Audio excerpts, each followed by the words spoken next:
Israeli troops have raided large parts of the city of Tubas in the occupied West Bank. It's the latest in a growing number of incursions by Israeli forces, displacing Palestinians from their homes. Roads into the city were blocked off with mounds of dirt dug up by bulldozers. Residents say the Israeli military conducted door-to-door raids and forced around 30 families from their homes.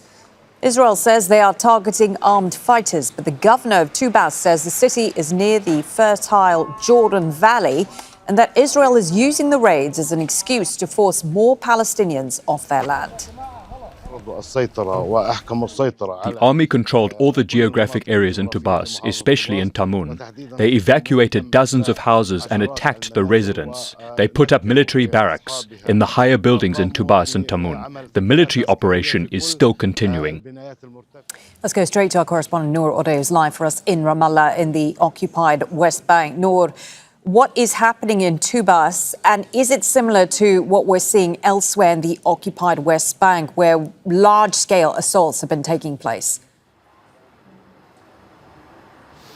Well, Malin, what's happening in the northern occupied West Bank is very interesting for several reasons. On the one hand, it is not similar to that large-scale offensive we saw in Jenin and Tulkarem earlier in the year, where up to 60,000 people were forcibly displaced and large areas of the refugee camps there were destroyed, residents still not allowed to go back. On the other, we see 30 families at least dispossessed, the area, those towns under lockdown, under curfew, and the homes taken over by Israeli soldiers. Now, this is almost an isolated area in the northern occupied West Bank.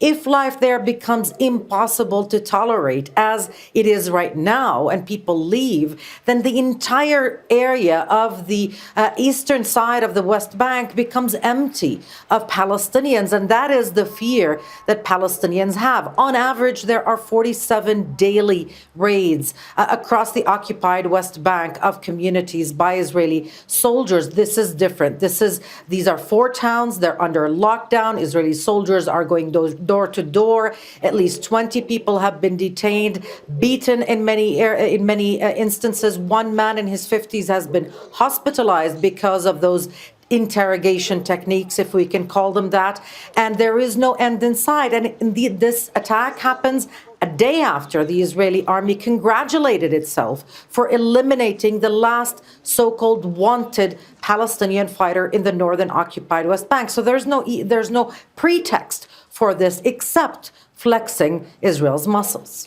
And Nour, what happens to these people who are kicked out of their homes? Where do they go? Well, this is one story that we've been monitoring for almost a year now, in Jenin, in Tulkarem, now in Tubas, and now in Tamun and Tubas. And what happens is that they seek shelter with family, with friends, sometimes in community centers. They have nowhere to go. And if they're lucky to come back to their homes and those homes are still standing, Malin, as we've seen in the past, those homes are ransacked. In many cases, they've been looted. In some cases, they've seen refrigerators, air conditioning units, all taken by the Israeli soldiers. The houses are unusable. So it's a lose-lose situation for those families, even if they get to go back months afterwards or days. Okay, many thanks for that. Nour Odeh there for us in the occupied West Bank. Don't miss out and get the full picture. Subscribe to Al Jazeera for reliable news and expert insights. Like, share, stay ahead.